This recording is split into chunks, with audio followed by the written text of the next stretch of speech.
Baie dankie Hemelse Vader vir die wonderlike voorreg om weer so saam te wees.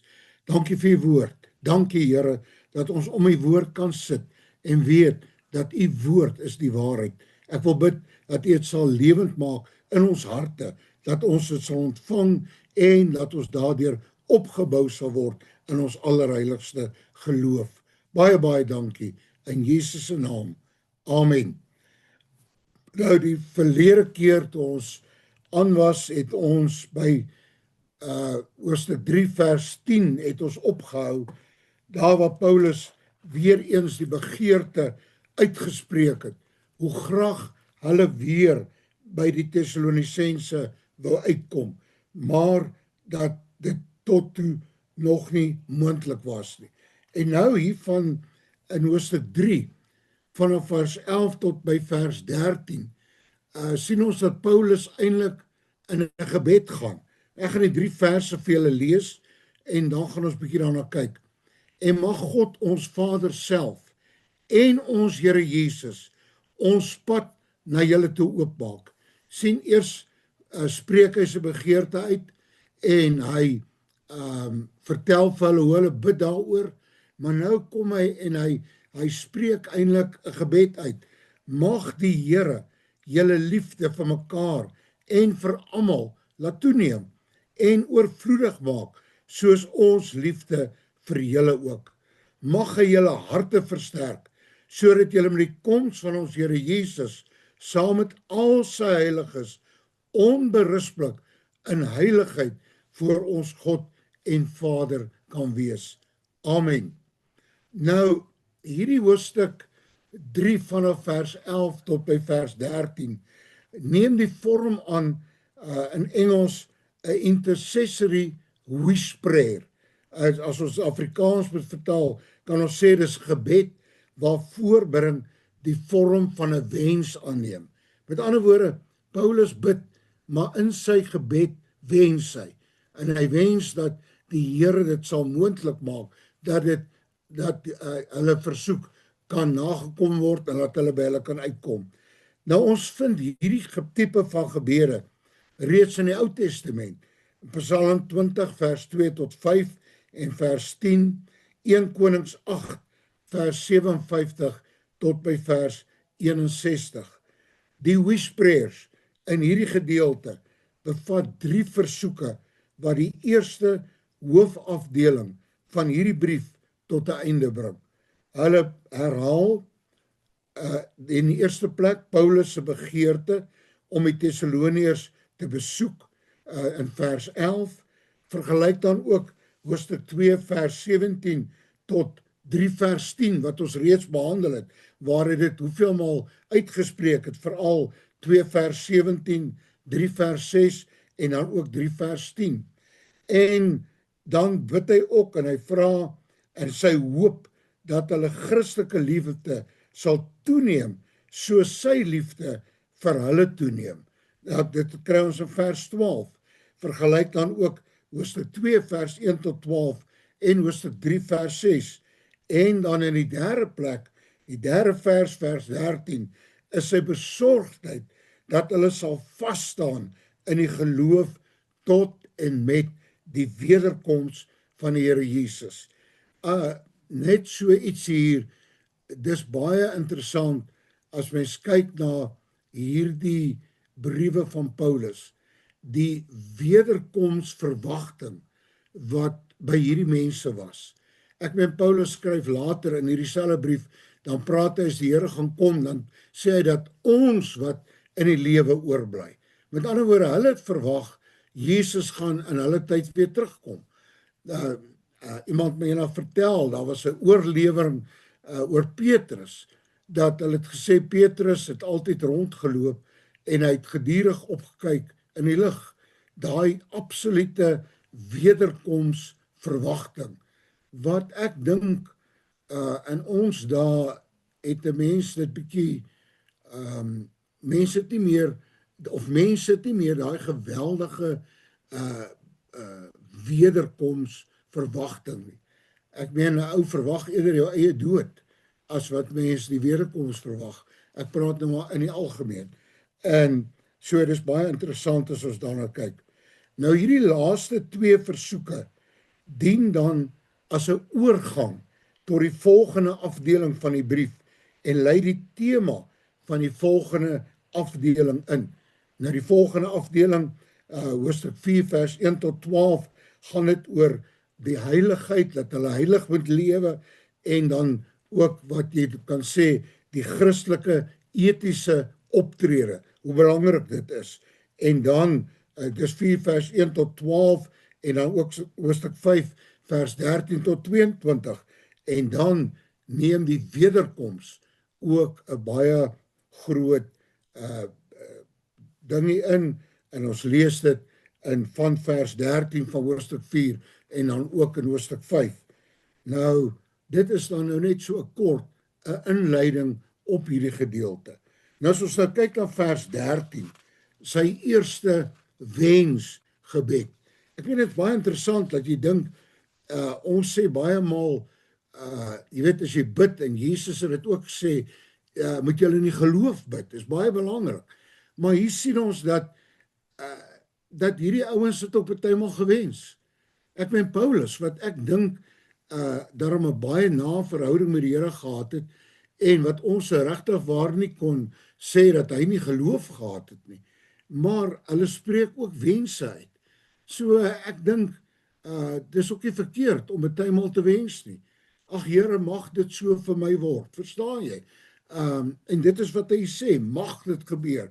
Hy sê nie, dit gaan gebeur in Jesus se naam, dit sal so wees nie. Hy spreek 'n wens uit. En daarom wil ek vir julle sê, dat 'n mens moet partymal besef, dat die Here dit ook raak sien. Jy weet, as jy 'n begeerte het, en jy spreek dit teenoor hom uit, as 'n wens, hy hoor dit. En, nou ja, dit is baie belangrik om dit ook te sien. Nou begin hy, en mag God ons Vader. Nou as jy dit direk vertaal, dan sê hy eintlik homself, maar die vertaling hier sê net self, maar God ons Vader homself, en ons Here Jesus, ons pad na julle toe oopmaak. Dis sy eerste gebedswens. Nou hierdie eerste versoek van Paulus sluit aan by vers 10, waar Paulus begeerte of melding maak van sy smeekinge dag en nag, dat hierdie begeerte vir 'n geleentheid om hulle tog weer te sien. Hy begin sy versoek in vers 11 met nadruk, en mag God ons Vader homself. So dit is daar's 'n absolute beklemtoning op mag God ons Vader dit vir ons doen. Nou die inhoud van die gebed, dat God en Christus die pad na hulle toe sal oopmaak, lyk soos 'n reaksie op die feit dat die Satan hulle tot nou toe verhinder het om weer na Thessalonika toe te gaan. Ons het dit gesien in 2 vers 18, waar hy gesê het, hulle wil graag weer gaan, maar die duiwel, die Satan, het hulle verhinder. 'n integrale deel van Paulus se teologie is dat hy tot die Here Jesus bid, net soos wat hy tot die Vader bid.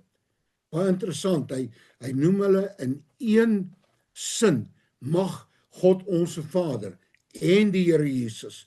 So, hier kom dit duidelik uit, wat Paulus Jesus aanspreek as God se gelyke.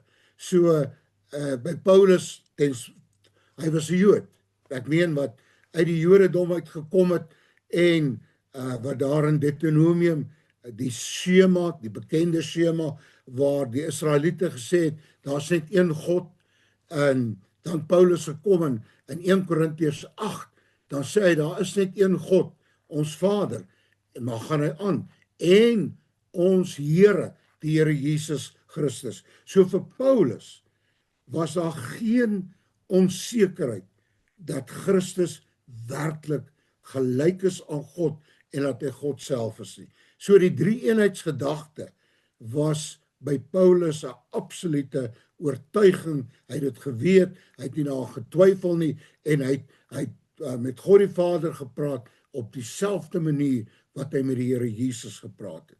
Ek meen hierdie ding van Jesus se goddelikheid, ons dink daar's vandag nog mense wat sê hulle is Christen, maar hulle glo nie dat Jesus werklik God is nie. Dit is so.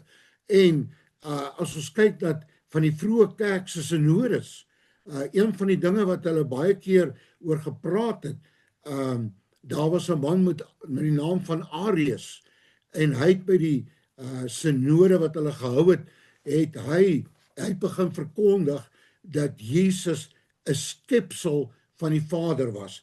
Met ander woorde, dat God die Vader daar was, en dat God die Vader op 'n stadium Jesus geskep het.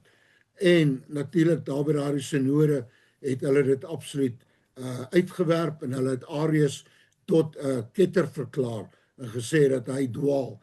Hy ken nie die skrifte oordentlik nie. So dit was altyd 'n ding, maar Paulus was oortuig, hy het geweet dat hierdie Jesus wat hy ontmoet het op die pad na Damaskus toe, hy's waarlik God. En ek is ook daai oortuiging in my hart, ek weet, ek glo in die drie enige God, Vader, Seun, Heilige Gees, 3, maar hulle is een. Hoe presies dit werk, kan 'n mens jou menslike verstand ook nie altyd verstaan nie, maar dis iets wat mens absoluut met geloof aanvaar, en dit is 'n wonderlike ding om dit te kan weet. Nou, hierdie punt word nog duideliker uitgedruk in 2 Tessalonisense 2 vers 16, waar die woordorde omgedraai word. Hier spreek Paulus weer 'n wensgebed uit, en mag ons Here Jesus Christus self en God ons Vader. Baie interessant, né? Waar hy die woordorde omruil, en wat vir my vertel, hy het absoluut geglo aan die goddelikheid van Jesus, soos wat Johannes dit ook uitgedruk het in sy evangelie. In die begin was die woord, en die woord was by God, en die woord was God. So, dit is vir my 'n wonderlike deel van hierdie gebed. Hy spreek God die Vader aan, en hy spreek vir die Here Jesus aan. En nou gaan hy aan, en mag die Here, nou gewoonlik as Paulus praat van die Here, dan dui hy op Jesus, Jesus Christus ons Here.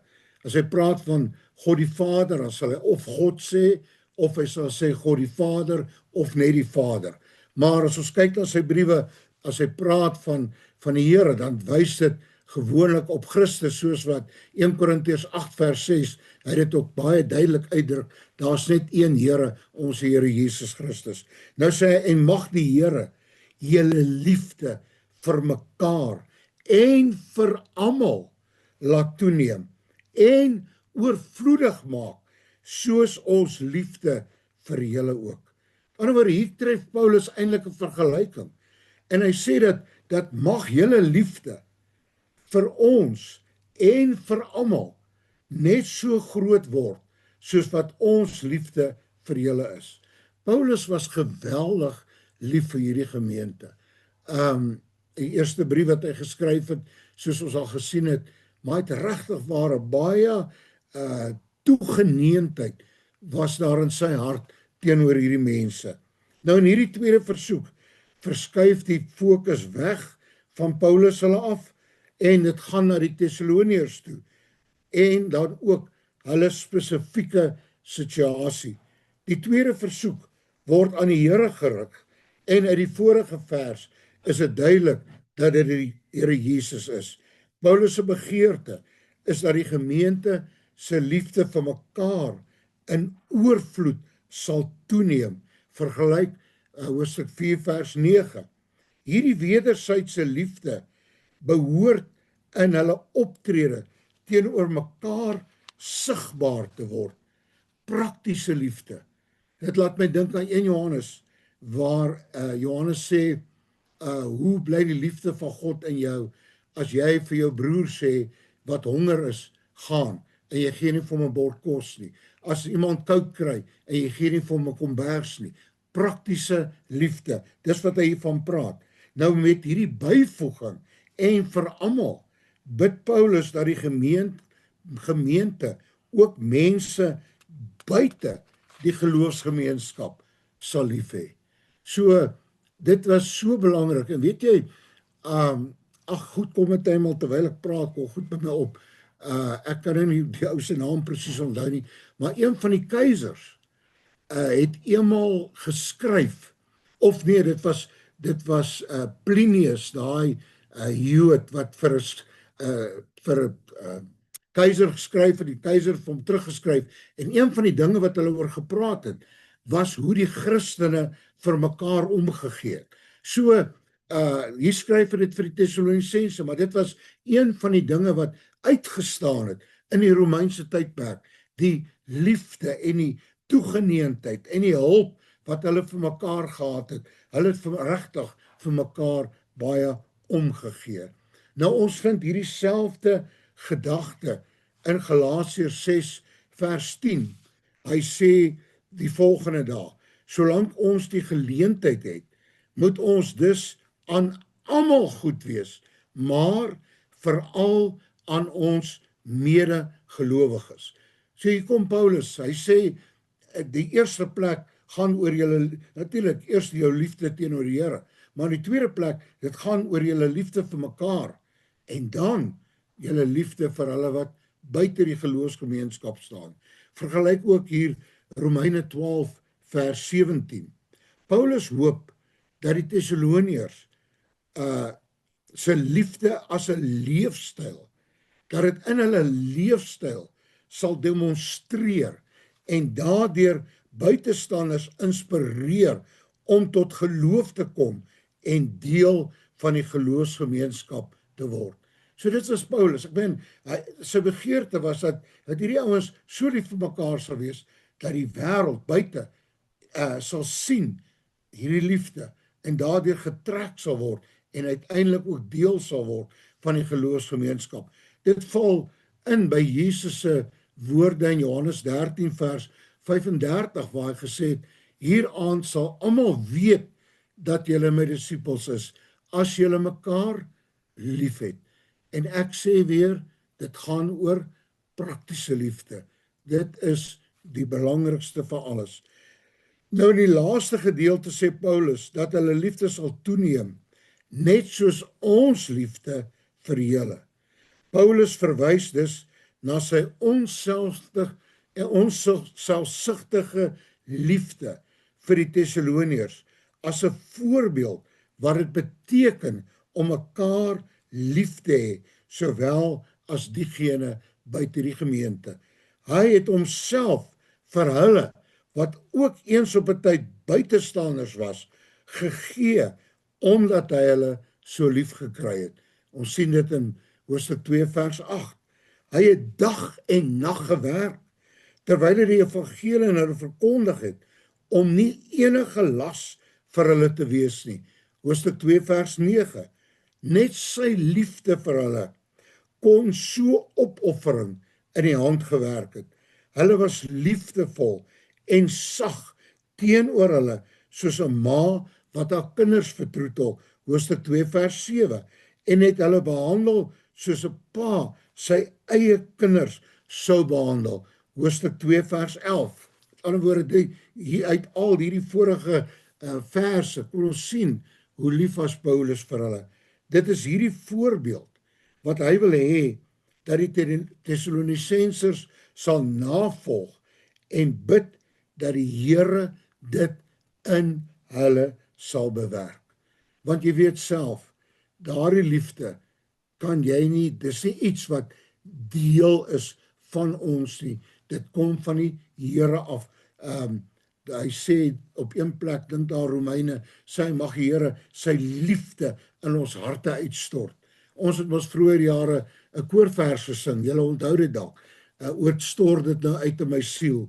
Die liefde van Immanuel stort dit uit in my siel. Dis daardie liefde wat Paulus wens bid dat dit ook by hulle sal wees. En dan kom hy in vers 13 by sy laaste wens of begeerte. Mag hy julle harte versterk, en dit is weer, hy praat met die Here, want ek meen hy gaan net aan van vers 12, sodat julle by die koms van ons Here Jesus, miskien is ek hier verkeerd, mag hy, is dalk eerder God die Vader, sodat julle met die koms van ons Here Jesus, saam met al sy heiliges, onberisplik in heiligheid voor ons God en Vader kan wees. Amen. Nou Paulus het eerstens vir God gevra om dit vir hom moontlik te maak om terug te keer na Thessalonika, om te kan voorsien aan wat hulle by hulle geloof ontbreek. Vers 10 tot 11 van hoofstuk 3. Daarna bid hy dat hulle liefde oorvloedig sal toeneem. Maar hierdie laaste versoek bid hy dat God hulle harte sal versterk. Nou as Paulus praat van jou hart, dan praat hy van jou innerlike mens. Maar ons moet net onthou dat mense moet ook versigtig wees dat jy nie 'n skeiding maak tussen die drie nie. Gees, siel en liggaam, jou gees dit en jou siel dit, jou liggaam. Ek meen dit is so, jou gees is die plek wat God wederbaar, wat hy nuut maak. Die Heilige Gees kom woon in jou gees, in jou innerlike mens. Maar as jy verder gaan in 1 Tessalonisense 5:23, dan sê hy, mag ons liggaam, siel en gees onberisplik bewaar word tot by die wederkoms. So, jy kan ook nie sê, ek dien die Here met my gees, maar my liggaam doen maar net wat hy wil. So, dit is maar net belangrik, ek sê dit maar net so nie verbygaan. So hier jou innerlike mens, jou innerlike wese, bid Paulus dat God dit sal versterk, dat by die wederkoms van Jesus, sodat hulle onberisplik in heiligheid voor ons God en Vader kan wees. Wat is heiligheid? Ek wil net vandag dit ook net iets sê. Heiligheid beteken nie perfeksionisme nie. Wat heiligheid beteken vir ons, dit beteken toewyding. Dis wat dit beteken jy's toegewy aan God wat heilig is. So, en daarom, omdat jy jou lewe aan hom gegee het, daarom praat Paulus ook baie maal met, en sê, ek praat met die heiliges, die wat afgesonder is, toegewy aan die Here. Dis wat dit beteken. Ek meen, in die Ou Testament, die priesters het 'n ding gedra wat gestaan het, heilig aan die Here. Dit beteken, hulle was toegewy aan die diens vir God. So, as Paulus sê, dat hy begeer dat hulle onberisplik in heiligheid voor ons God en Vader sal wees, dan beteken dit dat hulle in hulle toewyding, aan hulle oorgawe, volkome aan God toegewy sal wees. En dan, op so 'n manier, kry ons ook dan deel van sy heiligheid. En God is absoluut heilig. Maar ons, op hierdie aarde, sal ons nooit op 'n plek kom, wat ons nou kan sê, ek is ten volle soos God nie. Verstaan jy? Maar dis ook waar die woord heiligmaking vandaan kom. Met ander woorde, dit gaan oor 'n proses van toewyding, oorgawe aan die Here, waar jy jouself elke dag aan hom oorgee, en dan versterk hy jou in jou innerlike mens, sodat jy kan leef soos wat hy wil hê jy moet leef. Nou hy praat met die wederkoms van die Here Jesus, onberisplik in heiligheid voor God en ons God en Vader kan wees. Hulle liefde mekaar en al die ander mense is 'n positiewe bydra tot hulle heiligheid. Jy sien, die afsondering aan God bring dat daar liefde in jou hart gebore word, ook teenoor jou medegelowiges, en dan ook uiteindelik tot mense buite die kerk. Maar nou ja, hierdie ding, ons liefde vir mekaar, is partymal, ek praat van 'n praktiese liefde. Iemand het eendag gesê, to dwell above with saints we love, oh that will be glory. To dwell below with saints we know, that's a different story. Verstaan jy? So, dit was nogal vir my baie interessant. Ek het nooit vergeet nie, toe die ou dit gesê het. Want dit is nie altyd so maklik om in liefde met mekaar saam te leef nie. Daarom het ons die Here nodig. Ons het nodig dat hy sy liefde in ons harte sal uitstort elke dag. En dit is op daardie manier wat ons dan ook ons lewe afsonder aan die Here. Paulus is hier besorg dat hulle met die laaste oordeel onberispelik in heiligheid voor ons God en Vader kan wees. Vergelyk ook 1 Johannes 2 vers 28 waar hy daar ook dan oor praat. Nou sê hy saam met al sy heiliges. Nou dis nou baie interessant, hierdie sy heiliges, wie is dit? Party ouens sê dis engele, maar en daar's eintlik onder die kommentare wat ek na gekyk het, is dit omtrent so 50-50. Party ouens sê hy praat hier van die engele, maar ander ouens sê nee, hy praat hier van sy kinders. Hulle word aangespreek as heiliges. Maar julle moet maar julle eie keuse maak. Ek dink, wat my al betref, dink ek, hy praat hier, saam met al sy heiliges, praat hy van sy wedergebore kinders wat aan hom behoort. Ek persoonlik dink nie, hy praat van engele nie. So, maar julle kan verskil, julle is welkom, want daar is nie regtig waar 'n volkome uitsluitsel hieroor nie. En ek het 'n hele paar plekke gaan kyk en die ouens, die een ou sê so, die ander ou sê so. Paulus het nie gesê wat hy bedoel nie, maar as ons kyk in sy ander briewe, wat hy baie keer die gelowiges aanspreek as heiliges, dan dink ons tog dat hy hier van medegelowiges praat. Kinders van die Here, dat ons saam met hulle almal sal onberispelik wees as Jesus weer kom met sy wederkoms om ons te kom haal. Maar dan sê hy dat dit gaan ook om voor ons God en Vader te kan wees, wanneer ons eendag, elkeen van ons, voor die Here gaan staan. En partymal as mens daaraan dink, dan dink jy, Here, hoe gaan ek dit ooit maak? En al wat jy dan besef, is as gevolg van sy groot genade, en as gevolg van die feit wat Jesus vir ons gedoen het aan die kruis, dat hy sy lewe vir ons gegee het, en dis die enigste toegang wat ons ooit tot die heerlikheid van die Vader sal hê. Amen, dit is wat hy dan sê, hy sluit af, dan sê hy amen, hy sluit hierdie 3 wensgebede, as ek dit nou weer so kan noem, sluit hy dan af met amen, en amen in die Bybel beteken, dit sal so wees, dit sal verseker so wees. In ander woorde, as jy amen sê, beteken dit, jy stem werklik saam, en jy glo dit wat God hier sê, dit sal gebeur. En hy, met ander woorde, hy so vertrou, dat hy sê, amen, ek glo, dit gaan so wees, ons gaan julle weer sien, maar uiteindelik gaan ons met die wederkoms van Jesus, gaan ons voor hom kom, in allerheiligheid, en sal ons voor God die Vader kan staan. Kom ons bid saam. Vader, baie dankie, dat ons weer om die woord kon sit. Ag Here, die woord is so wonderlik. Dit is so fantasties. Dit is, ek meen, dit is vir my so ongelooflik, om net na hierdie goed te kyk, en daaroor te kan praat.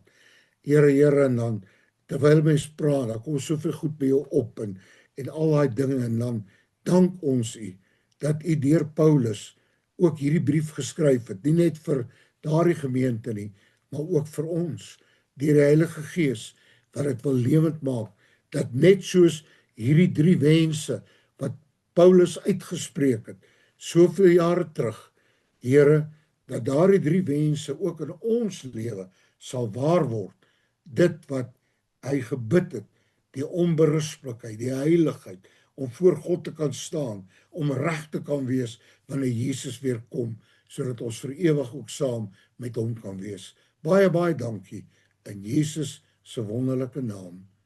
Amen.